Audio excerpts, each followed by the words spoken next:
მამა ალექსანდრე, მოგესალმებით. ბოლოს მადლობა მოგითხრათ, რომ ტრანსპორტს ჩვენთან ერთად ხართ და ვსაუბრობთ ანტინარკოტიკული რეფორმის შესახებ. მართლობა უნდა დაანონსა ცვლილებები და იგეგმება ნარკოპოლიტიკის განკაცრება. აქ საუბარი არის გაფრთხილის მართლებაზე, იზრდება სასჯელი და ეს ეხება მხოლოდ დიდი ოდენობას, არა მცირე ოდენობასაც 12-დან 20 წლამდე უვადოდ შემოდის ამასთან დაკავშირებით, ასევე მომხმარებლების ნაწილშიც არის განკაცრება, მარიხუანაც შედის, მარიხუანასაც ეხება. მე მინდა გკითხოთ, როგორ ახასებთ დაგეგმილ ცვლილებებს და თქვენი დამოკიდებულება როგორი არის, რამდენად მოახდენს პრევენციას ნარკოდანაშაულისას ის დაგეგმილი ცვლილებები, რომელიც მასწავლებლმა გააჩნია. პირველ რიგში დიდი მადლობა მოწვევისთვის. კარგია რომ ვინტერესდებით ამ თემით, იმიტომ რომ რაღაც იშვიათი გახდა ამ თემაზე საუბარი, მისი განხილვა თუ მასზე რეაგირება. არადა მდგომარეობა არის საშინელი. ვიცი თუ ვინმე შეხება აქვს რამე ამასთან, მაგრამ ყველას გაქვთ ალბათ შეხება, ვინაიდან ამ საზოგადოების წევრები ხართ, ყავთ შვილები, მეუღლე, მეგობრები და ხედავთ როგორ არის მოდებული ეგრეთ წოდებული მსუბუქი ნარკოტიკები, რასაც თქვათ ჰაშიში ქვია და დანარჩენი საკლუბო ნარკოტიკებიც მათ შორის, ხო? სახელმწიფოს ინიციატივის თაობაზე ვეთქვი იმას, რომ მე პირადად ვფიქრობ, რომ გამკაცრება თუ შერბილება უნდა მოხდეს ძალიან კარგი გააზრებული პოლიტიკის შემდეგ. უпростоრად გააზრებული ნაბიჯების შემდეგ.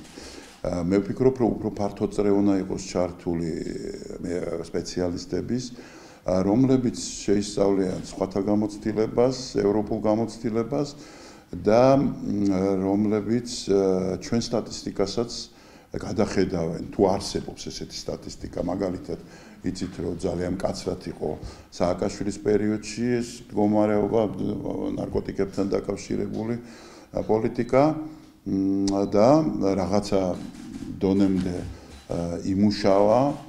მე ვფიქრობ, რომ ძალიან ბევრმა ადამიანმა მაშინ შიშით დაანება თავი ამ ჰაშიშსაც კი. მეც ამ საზოგადოების წევრი ვარ, მე მაგალითად ჩემ თავზე გეტყვით, რომ ჩემი თითქმის ყველა მეგობარი ბავშვობის ამ სნეულით იყო დაავადებული, მე 80-იანი წლების უკვე ესეთი თაობა, 80-იან წლებში რომ თინეიჯერი იყო. ხო? და მაშინ იწყებოდა ეს ნარკოტიკის რომანტიზირება, სხვათაშორის გოგოებიც ამ ხრივ ხელს უწყობდნენ, იმიტომ რომ მათში ეს რომანტიზირებული იყო და მოწონდათ რაღაც ესეთი მიხვრა-მოხვრის და ნარკოდამოკიდებულის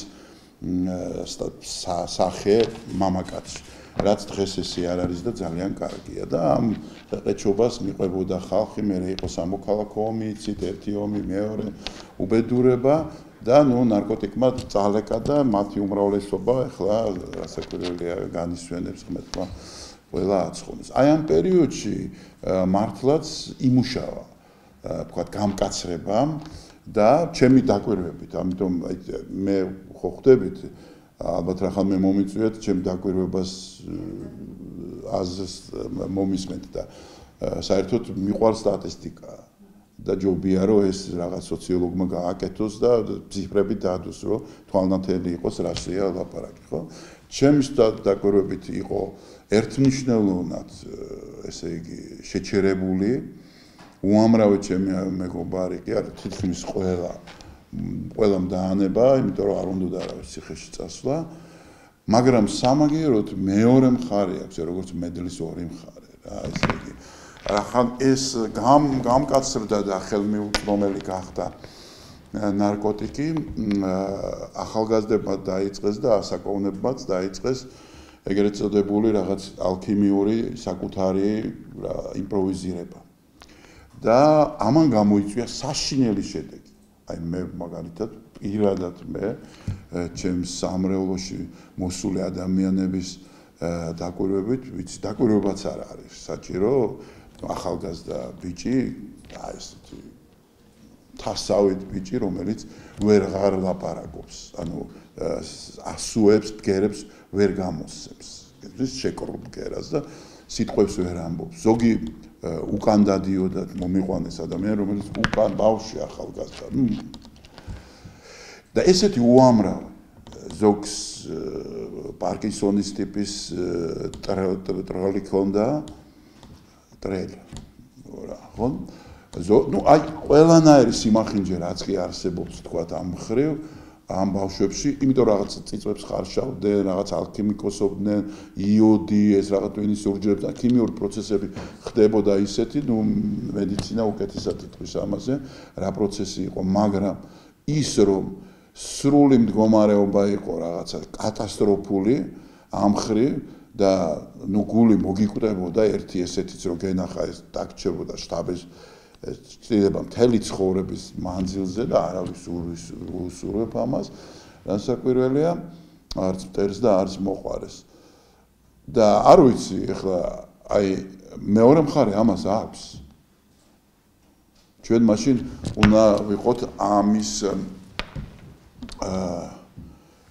საშიშროების ქვეშაც, ეს უნდა გავითვალისწინოთ. ამიტომ მე ჩემი აზრია, რომ უნდა მოხდეს კომპლექსური მიდგომა, გამკაცრება თავისთავად თქვათ არ ვიცი მე მგონი შედეგი ექნება, მაგრამ რაღაცა დონის.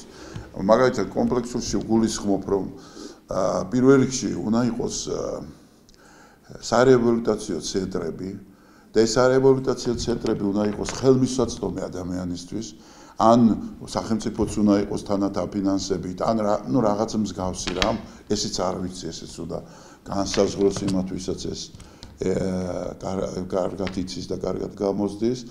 ასევე უნდა იყოს ნარკოლოგიურები.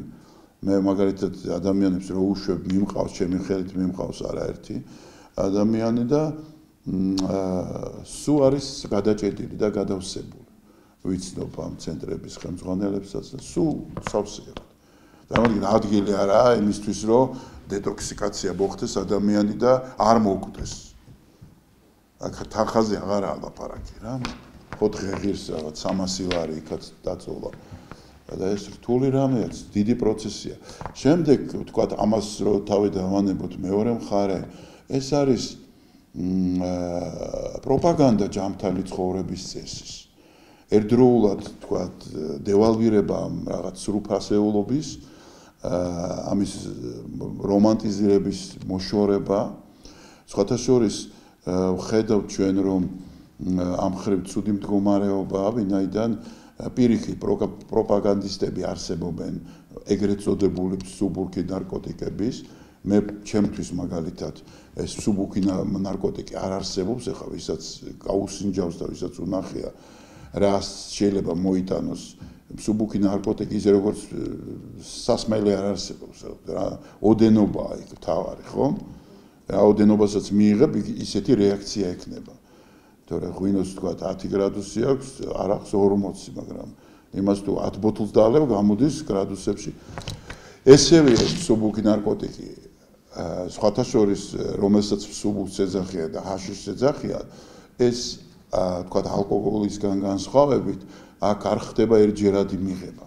ვერცეთ ადამიანს ვერ დამისახელებთ, მე არ შემხედრი ადამიანი, რომელიც არის მომხმარებელი ჰაშიშის, ოღონდ ისე როგორც თქვა ევროპელი მოიხმარს ამას შაბათ-კვირას მართლა რაღაც დასვენების დროს და რაღაცა ვოიაჟების და იმის დროს, განტვირთვის დროს.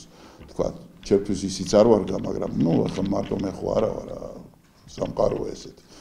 და წარმოიდგინეთ, საქართველოში ამ ხრივ მე არ მინახე ადამიანი შაბათ-კვირის მომხმარებელი.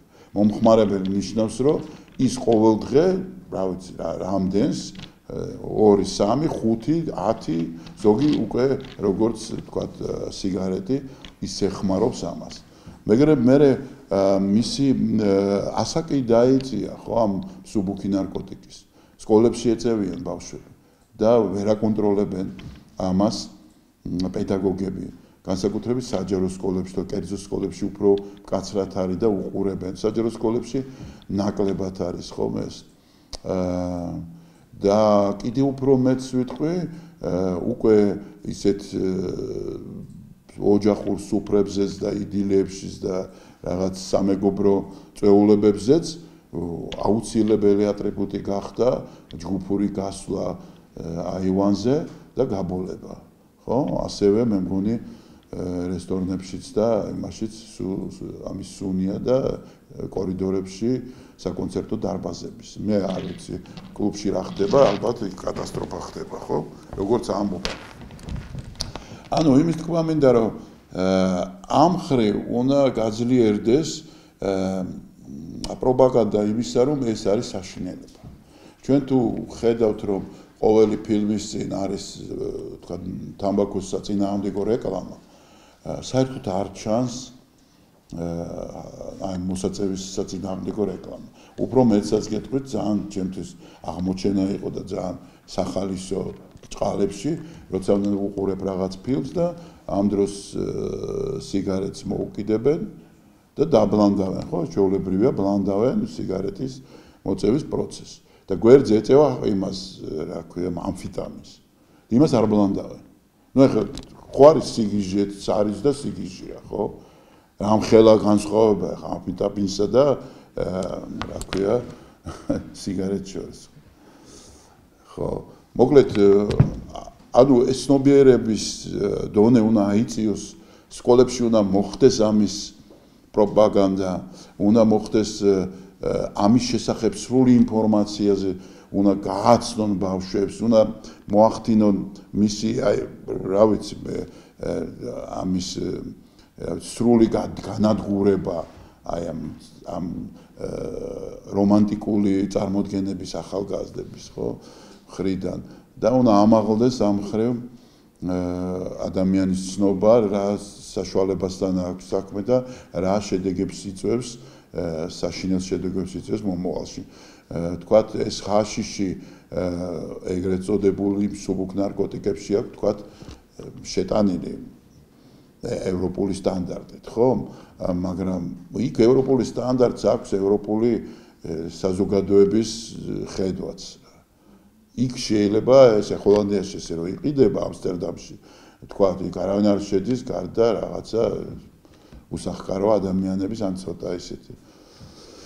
და საქართველოში, ნუ რეგიონებში არის კატასტროფული მდგომარეობა. აი მაგალითად სამოდელოებასთან მაქვს მე ხო კონტაქტი ახლა ჩვენ ახლობლები ყავს და ვჭობთ ამაზე ვსაუბრობ.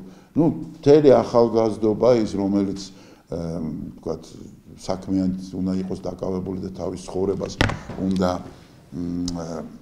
ესე იგი აღალიბებდეს და აშენებდეს და არა მარტო ახალგაზრდები, ასაკოვანი ადამიანებიც უკვე იქაც სუფრებზეც არის ალკოჰოლთან ერთად მოსაწევიც და მე ამას ხელს უწყობს კიდევ სოციალური ქსელები. თქვათ არ გრძალავს სოციალური ქსელი, თქვათ აი ესეთი ადამიანების გამოჩენას, ხო რაღაცებს გრძალავს, არ ვიცი რაღაც ცენზურა ხო არსებობს, არა, Facebook-ზეც არის, YouTube-ზეც, რაღაც სხვა საშუალებებშიც. მაგრამ ამ ხრივ არ არის აგრძალვა, მე ვხედავ, ნუ ადამიანები ყვებიან, როგორ მოწონ და რა ბიჭები არიან, აბოლებენ და რაღაც მოუწოდებენ ყველას, რომ ეს ძალიან კარგია. და ნუ ამის წინააღმდეგ უნდა გაილაშქროს ნამდვილად. და უნდა დამზადდეს რგოლები სოციალური, უნდა მოხდეს პროპაგანდა, უნდა ჩაიწეროს წარმატებული ადამიანები, რომლებიც ამის გარეშე ცხოვრობენ, რა მავნებლობა მოაქვს ამას, მათ უნდა ილაპარაკონ ამაზე სამწუხაროდ ეს წარმატებული ადამიანები თვითონ არიან ხშირ შემთხვევაში მომხმარებლები და ამას ვერ იტყვიან იმის გამო, რომ თვითონაც მშვენივრად ხალისობენ ამით. და შემდეგ მე ვფიქრობ, რომ აქ ეკლესიის როლი ძალიან დიდია, ვინაიდან მეცნიერება რწმენა ეს უნდა მოხდეს მათი რაღაცა თანხვედრა და საერთო პრობლემის წინაშე გალაშქრება. ამ მხრივ სახელმწიფოს თქვა დაინტერესება ძალიან მნიშვნელოვანია თუ აი ეს მასშტაბურობა ექნება ამ საქმეს და ეს თუ არის ახლა რაღაცა არ ვიცი ნარკოდილერების საწინააღმდეგო გასაგებია ისინი დასაჭერია მაგრამ ძირითადად ჩვენ ვხედავთ აი მაგალითად მე ვნახე ბევრი ადამიანი ყიდდა მათ შორის ცნობილი მუსიკოსებიც და პროდიუსერებიც ხო გამყიდველები იყვნენ იჯდნენ და რატო გამოუშვეს თქვათ ადამიანი რომელიც ყიდდა ნარკოტიკს ერთ წელიწადში წელიწად ნახევარში ორ წელიწადში თან ფაგზია დაჭერილი კამერით არის გადაღებული და ყველაფერი უტყუარი საბუთია ხო ანუ ხედავთ აქაც მიკერძოებულობას რომ ის რაღაც ცნობილი ადამიანია და მისი გამოშვება შეიძლება ვიღაცაზე გადაწყდება ჯოხიდან ამ სისტემაში შეიძლება ჩართულები იყვნენ ახალგაზრდებიც რომლებიცაც უნდათ სწრაფად გამდიდრება ხო ეს ძალიან სწრაფად ხდება თან ეს დაჭერის და თავის დახსნა ადვილი ხდება ამ ფოტოსურათებით და ხო იცით ამ გადაცემის ესე ადვილი საშუალებებით იმიტომ რომ დაადებს სადღაც მე მაგალითად ჩემს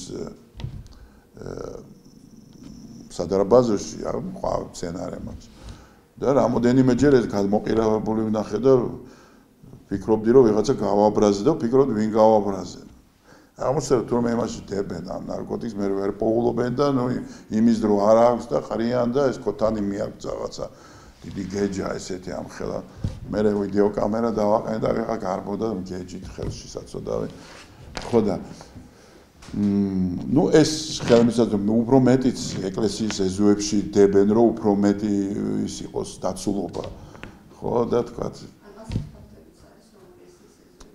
კი დიდი ეკლესიების აი მაგალითად მე ვიცი რომ სვეტი ცხოველში დადის რამოდენიმეჯერ და დაიჭირეს ესეთი ადამიანი ნუ სვეტი ცხოველს დიდი ეზო აქვს და წარმოიდგინეთ ახლა რაღაც ტურისტები დაადიან და უცებ დაადებს რაღაც ქვის ქვეშ გადაუღებს სურათს და მე ნუ ჩემი ეკლესიის წინ ბაღია იქაც მინახია რომ რაღაცებს ჩხრიკავენ დაადიან ამ ქვებში ძრომიალო და ბევრია ეს ძალიან და ამ ხრივ აი მაგას ვიძახი რომ ამ ხრივ ნახეთ როგორ რაღაცა ვინც ამ სისტემას იცნობს თქვენ არ დაგავიწყეთ ის კითხვა გინდოდა რა ამ ხრივ როგორ რაღაცა იცი ამას რო არის ესეთი ამღების ინსტიტუტი თუ იცით რა ნუ ეს დილერი თვითონ არ ყიდის დილერი აძლევს პატარა იმებს ნარკომანებს და მე ის ნარკომანები თვითონ არიგებენ თქვათ თავის სამეგობროში ეს ამღებს უფასოდ ხდება თუ რაღაც სისტემა მოკლედ იმაზე ლაპარაკი რომ ერთი იღებს მეორე მესამე ის ერთი ადამიანი სამ თავის მაკაც წაუღებს და ის ოდენობა რამდენია ახლა გესმით აღმოჩნდება რომ ის არ არის ახლა გამსაღებელი ის უბრალოდ შვება იმას რომ პატიჟებს თავის მეგობრებს ან ფულს კრიბავს და იღებს ნუ ყოველ შემთხვევაში არ არის ისეთი დამნაშავე როგორიც ნუ ეს თვითონ მომხმარებელია და ცუდად არის და ამ ხრივ ეხმარება კიდევ და გონია რომ რა ქვია კარგ საქმეს აკეთებთ ახლა თქვენ შეიძლება არ ახარ დაგურებული და მე როცა მივდივარ ხოლმე წესის აგებაზე იქ თუ ახალგაზრდები არიან და თან ძალიან მტკივნეულია რაღაც თემა ახალგაზრდა გარდაიცვალა ან რაღაც ახლობელი ძალიან ესეთი ადამიანი ეს დაპატიჟებები იციან და რომ შეხვალ რა ვიცი რაღაც კატეგორია არის სხვა განზომილებაში გადასული რა შეიძლება გითხავთ ანუ ბოლო პერიოდში აქტიურად ყველა ბევრი საუბრობს რომ ხელმისაწვდომობა არის გაზრდილი აი ეს შეზღუდვა თუნდაც რეალიზატორების მიმართ სანქციების გაზრდა ეს გადასარევი ეს ხელმისაწვდომობა ის ხელმისაწვდომობას შეამცირებს ეგ ძალიან კარგი ხელმისაწვდომობა ეს ძალიან მნიშვნელოვანი რამ არის იმიტომ რომ მართლაც ესე არ შეიძლება რომ სკოლებში იყიდებოდეს ხომ უფრო მეცაც ვიტყვი მე რაღაცა ისინია რა ქვია ჩვეულებრივი ბუდკა არის ბუდკა როგორ არის ჯიხურები ხო არის და ამ ჯიხურებში რაღაც კოკაკოლის ან რაღაც ყიდვაზე რომ მივდივარ ნახე ამფეტამინის მოსაწევია ესეთი და ეს რა არის ამფეტამინს ყიდით თან ახატია ის სამი ფოთოლი იმის ჰაშიშის სანთებელებზე რაღაცე პროდუქციებზე არა ამფეტამინის არა და მოსაწევის საშუალებებს ყიდით ნუ ეხლა ეს ვინც ნარკომანს იცნობს ნარკომანისთვის წარმოიდგინეთ ჩვენ დროს კოვზებით ხარშავდნენ რაღაცებს ამიტომ კოვზის დანახვაზე ცუდად ხდებიან ადამიანები ხო იმიტომ რომ ესე ხარშავდნენ რაღაცა ხო და მე ახლა ის მართლა თანაგრძნობით ვარ ახლა და სასაცილოდ არ ვამბობ უბრალოდ ყველაფერი რაც ახსენებს ადამიანს არის პრობლემა არ შეიძლება არა პირველი თქვათ ნარკოლოგთან ურთიერთობა ფსიქიატრთან ფსიქოლოგთან ურთიერთობა მოაშორო ის მეგობრებიც კი ვისთანაც მეგობრებს რომელიც არის ამის ზემოქმედების ქვეშ ან რომელსაც შეუძლია ამაზე ილაპარაკოს ან საერთოდ არ უნდა ნახოს არ უნდა დაინახოს ნუ ესეა ეს ისეთი დაავადებაა რომ ესე უბრალოდ არ იმკურნება და თუ გინდა განკურნება მაშინ პრევენციები უნდა მიიღო აი თქვენ ძალიან სწორად თქვით რომ ხელმისაწვდომობა რასაკვირველია უნდა აიგრძელოს ამ ხრივ უნდა მე უფრო მეტსაც ვიტყვი აგერ პარლამენტარები იყვნენ გირჩები და ციყვები რომლებიც ამბობდნენ რომ ისაო რა ქვია ნარკოტიკი კარგია თავის იმაში ჰქონდათ თუ გახსოვთ პროგრამაში გამარჯვების შემთხვევაში რომ ამის ლეგალიზაციას მოახდენდნენ ხო გახსოვთ ხო ამით მოიზიდეს რაღაც გარკვეული ნაწილი ახალგაზრდებისა და წარმატებასაც მიაღწიეს სრულიად უცნობი ადამიანები არაფერს რო არ წარმოადგენდნენ და არაფერი რო არ უქნიათ ნუ საჯარო სივრცეში და პოლიტიკაში უცებ გახდნენ პარლამენტის წევრები და წელს რო ხან არ ქონდათ თქვათ ამის პროგრამა ამაზე მიიღეს ძალიან დაბალი შედეგები ხო ასევე ჯარზე არ ქონდა ჯარიდან განთავისუფლებაზე ანუ ესეთი რაღაცა პოპულისტური საქმე იგივე გირჩი არის ყოლის ჯაფარიძე რომელმაც პირდაპირ ეთერში ძალით და დათესა ჰაშიში და პოლიციამ ვერაფერი ვერ გააკეთა თუმცა იქ იყო თქვათ იმ წუთშივე დასაპატიმრებელი ის ადამიანი პირდაპირ ეთერში ყველა ტელევიზიის თვალწინ გააკეთა ეს მაშინ როცა დღე იყო და ბავშვებს შეეძლოთ ეს ენახათ ხო და ესეთ მდგომარეობა როცა იყო სულ რაღაც 2-3 წლის წინ რასაკვირველია ეს მისახედია უბრალოდ მე გამკაცრებაში რა იგულისხმება ეს კიდევ განსამარტია და რაღაც ფართო განსახილველია თორე ხელმისაწვდომობა აუცილებლად ხო და კიდევ მინდა მეთქვა რომ კიდევ სხვა არის განყოფილებები ესეთივე სადაც იყიდება სოკო თუ იცით თქვენ სოკოს ტიპის რაღაც ნარკოტიკული საშუალება რომელიც არის ჰალუცინოგენი ის ჩვეულებრივად იყიდება მაღაზიაში სადაც იგივე ატრიბუტიკაა ამის თქვათ და მიდის პროპაგანდა სოციალურ მედიაში თვითონ Facebook-ზეც აქვს რეკლამები წარმოიდგინეთ რეკლამა აქვს ამ თან იძახიან რომ ეს გასახდომად არის ეს რაღაცა იმისთვის არის დეპრესიის გადასალახია ხო და ეს ძალიან ცუდი რამეა იმიტომ რომ შეიძლება ერთჯერადი მიღებითაც კი ფსიქიკა ადამიანს ისე დაუზიანდეს ახალგაზრდას მით უმეტეს მას ვისაც ლაველური ფსიქიკა აქვს რომ სამუდამოდ დარჩეს რაღაცა ძიმე მდგომარეობაში ფსიქიურ აშლილობაში და შემდეგ დაეწყოს 1000 გვარი რაღაც პრობლემები ფსიქიური და ეს პირდაპირ არ შეიძლება დღესვე აგრძალონ შეაჩერონ თქვათ ამის გამოსახულება შეაჩერონ ამიტომ ვიძახი რომ ცალმხრივად პროპაგანდა ამის რეალურად პროპაგანდა როცა ადამიანებს მაღაზიებში აქვთ გამოკრული დროშები და არა სკოლებშიც აქვთ და ამის ისინი იყიდება სტიკერები და ყველგან აკრავენ და რა ვიცი ამ ხრივ ძალიან მნიშვნელოვანია თუ ამას მიეხედება და აი ამ სოკოებსაც და რაღაც უბედურებებსაც თუ აკრძალავენ მათთან ერთად იქნება ძალიან კარგი. საბოლოო ჯამში ეს განკაცება ამ ნარკოპოლიტიკის დადებითად აფასებთ თუ როგორ შეიძლება ვთქვათ იქიდან გამომდინარე თქვენ ამბობთ რომ კომპლექსურად არის საჭირო თუმცა ეს არის რეაბილიტაციის ცენტრები და პროპაგანდას ამბობში რომ იმუშაონ და არ განკაცნონ ესეც რამდენად მისაღებია იცით რა აი თქვენ თქვით რომ კი ხელმისაწვდომობა უფრო გაზრდილია. აი ეს გამკაცრება შეამცირებს მომხმარებელთა რაოდენობას, ანუ როდესაც უკვე გამკაცრებულად იქნება იქ სასჯელი უფრო მაღალი იქნება თუნდაც რეალიზატორების მიმართულებით, ეს შეამცირებს მომხმარებელთა რაოდენობას, დადებითად იმოქმედებს ეს გადაწყვეტილება, რა გადაწყვეტილებაც იქნა მიღებული. ხო, ჩემი აზრი ამ მხრივ არ იქნება კომპეტენტური, იმიტომ რომ როგორც გითხარით, დასათვლელია ყველაფერი და სუფთა ციფრებზე აქვს საუბარი, რომ ჩვენ ის უნდა გავაკეთოთ, რომ იყოს ნაკლები მომხმარებელი ამის, ხო? სულიად ვერ გავაკრობთ, იმიტომ რომ ვიცით რომ 64-ში არა ვარ, ცოდვა არ გაქრება, ისევე როგორც არანაირი სხვა ცოდვაც არ გაქრება არასდროს, ხო? მაგრამ შეგვიძლია რაღაცის პროპაგანდის შემთხვევაში, ან პირიქით ბრძოლის შემთხვევაში რაღაცნაირად ამას თავი მოუყაროთ და მათი რიცხობრიობა შევამციროთ. და ჩვენ უნდა ამოვიდეთ ამ საუკეთესო რაღაც შედეგების კუთხით ბრძოლას. იმიტომ რომ ჩვენ ამ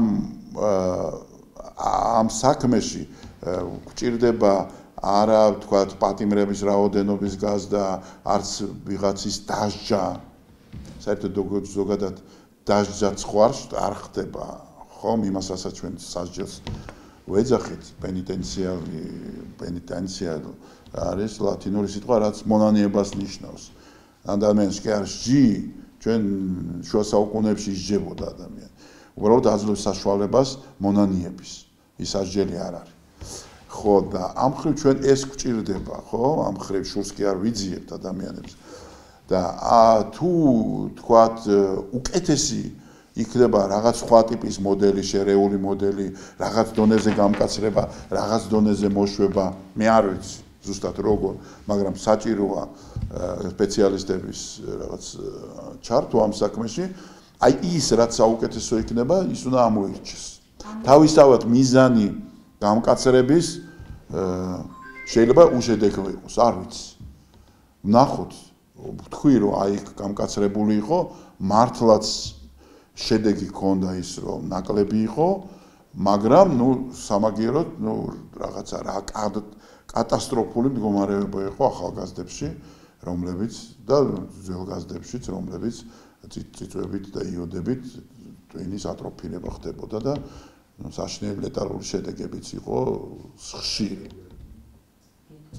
ან დადებითად აფასებთ ეს ერთმნიშვნელოვნად ამ გადაწყვეტილებას თუ ერთმნიშვნელოვნად ვაფასებ დადებითად ამ საქმით დაინტერესებას. რა საკვირველია, ეს უნდა იყოს ნომერ პირველი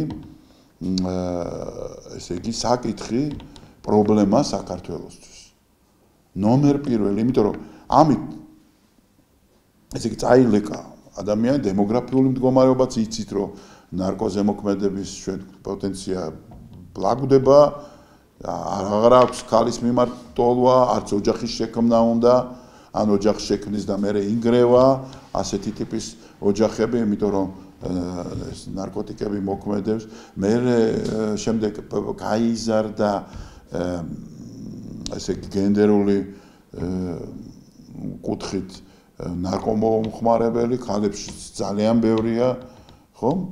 და ასეთ ქალსაც აღარ უნდა მერე დაოჯახება და ფაქტიურად ერი ჩვენ თუ კარგად დავფიქრდები ამ მხრივ თუ მართლაც ნამატი არ აქვს უბრალოდ რეპროდუქციულად ადამიანს, ესე იგი ნიშნავს იმას, რომ ზერი გაჩანაგების გზაზე დგას.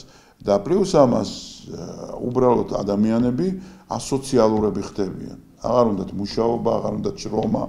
რატომ? იმიტომ რომ ეს ერთგვარი გზა არის, გაბრუებული გზა არის პრობლემების მოხსნის, ხო?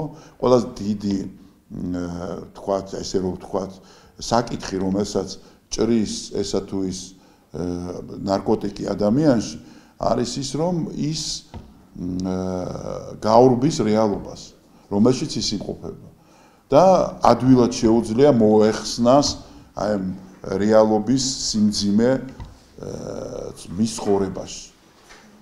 და ამ გაქცევამ კიდევ იცის დაქცევა ადამიანის ცხოვრების და გამრუდება საერთოდ და ძალიან მძიმე შედეგები გვაქვს. უფრო მეტის აგერ თუ გადახედავთ სამუშაოს არავის არ უნდა მუშაობა, ნაკლებად უნდა მუშაობა, ხო? თქვა დასაქმებული ადამიანები არ საქმდებიან უბრალოდ ადამიანები. ეთაკილება თქვა მარტივი საქმის კეთება. უნდათ პირდაპირ თქვა კარიერული სიმაღლე მიიღონ. აი მდგომარეობა ყველაფერი ერთმანეთზე არის გადაჯაჭვული. მას უჭირს აშენება თავის ცხოვრების. ერთგვარი ეიფორიული მდგომარეობა, როცა ადამიანი პრობლემიდან ხვდება სამოთხეში. რა არის თქვა სამოთხის გზა, რომ შენ რაღაც ყოველდღიურად ლახავ დაბრკოლებებს, ძლიერდები, განიწმინდები და აი სიხარულს ნეტარების შეგრძნებისას იღებ უკვე მადლისმიერად ღვთისგან. და ამ შემთხვევაში 8 წლის და საქმის გარეშე მსგავს ეიფორიას იღებ. მაგრამ ის მსგავსი ახლა ძალიან დიდი განსხვავებაა ეიფორიასა და ნეტარებას შორის. მაგრამ ხომ მსგავსია. რაღაც გაბრუებულ მდგომარეობაშია და კარგად განიცდის საკუთარ თავს. მე მნიშვნელოვანი დადებითად ამ ხრივ ვაფასებ, რომ უნდა იყოს ინტერესი თან აი ეს ოპოზიცია, ოპოზიცია განსხვავებული იმის რელიგიისა თუ რასის მატარებელმა ადამიანებმა ყველამ ერთად უნდა ჩავკიდოთ ხელი, ერთმანეთს უნდა უთხრათ, რომ რაღაცაში უნდა გავერთიანდეთ და ერთად ვებრძოლოთ ამ საშინელ სენსს და კიდევ ვინც მოინდომებს პარტიები, რომ ამით იშოვოს ხმები მოიპოვოს და შემდეგ თვითონ რომ გამდიდრდეს, ამიტომ ბავშვები, ესე იგი, დაამახინჯოს, ესეთი პარტიები საერთოდ არ უნდა იყვნენ წარმოდგენილი არც პარლამენტში და არც არანაირ საჯარო სივრცეში.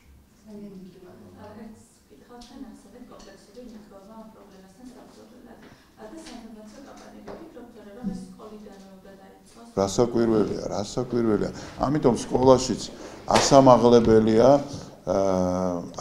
ასამაღლებელია ბავშვების ხედვა ფასეულობების. აი სისტემა რა არის კარგი, რა არის ცუდი, ბავშვებში უნდა მოხდეს ამის პოპულარიზაცია. ჩვენ მაგალითად საპატრიარქოში გვაქვს ესეთი მთელი სერია, როცა შევდივართ სკოლებში და გვაქვს წარმოდგენები,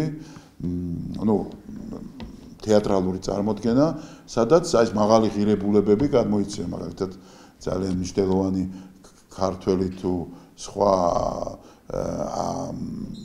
ლიტერატურული ავტორები, წერლების, კლასიკური ნიმუშების თეატრალიზირება ხდება, სადაც ძალიან მნიშვნელოვანი ქართული ისტორიისთვის მნიშვნელოვანი ფიგურების ცხოვრების დეტალები ხდება გაცოცხლებული და ამ ბავშვების ინტერესი არის ძალიან დიდი.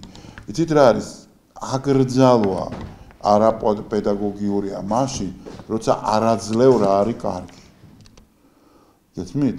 და საერთოდ აგრძალვა თვითონ მოდის, როცა შენ კარგს აჩვენებ რა არის და შეაყვარებ კარგს.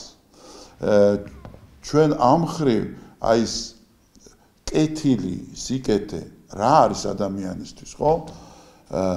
ის უნდა დავანახოთ ახალგაზრდებს. და მე უკვე თვითონ, იმიტომ რომ ეპოქა არის ასეთი. ჩვენ ხო ვიცით რომ ეს არის პოსტმოდერნული ეპოქა, სადაც ყველანი არიან ასე ვთქვათ ერთიან სუფრაზე, სადაც დევს საუკეთესო სასარგებლო პროდუქტი და დევს ასევე მომწამლელი სოკოები თუ მუხამორები თუ რაღაცა საკვები. აი ჩვენ ხო ვიცავთ ამას საკვებს საშუალებებს. ვთქვათ ჩვენ ხო არ გავყიდით საწამლავს არა?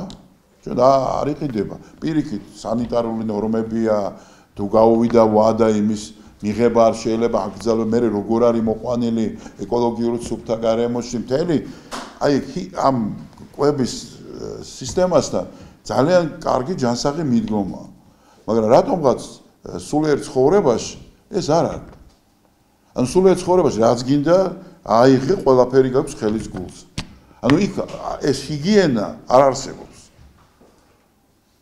და თავარია შენ გადაწყვიტო რა არის კარგი და რა არის ცუდი ეს პოსტმოდერნიზმი ამით ხასიათდება მე ვწყვიტავ რა არის კარგი რა არის ცუდი იგივე პოლიტიკაშიც დღეს ხო ახთმების პოლიტიკაა და რეალობაა მე ვწყვიტ ახთმების პოლიტიკა რა მე ვწყვიტავ და აი დავარქმევ ესე რომ ესე კი არ იყო ეს ფაქტი არამედ ფაქტი ესე იყო მაგრამ ჩემი ახთმა იყო სხვანაირი ამიტომ საინფორმაციო კამპანია ახსენეთ ხომად ფიქრობთ რომ ეკლესიაც აქტიურად უნდა იყოს ჩართული არის საინფორმაციო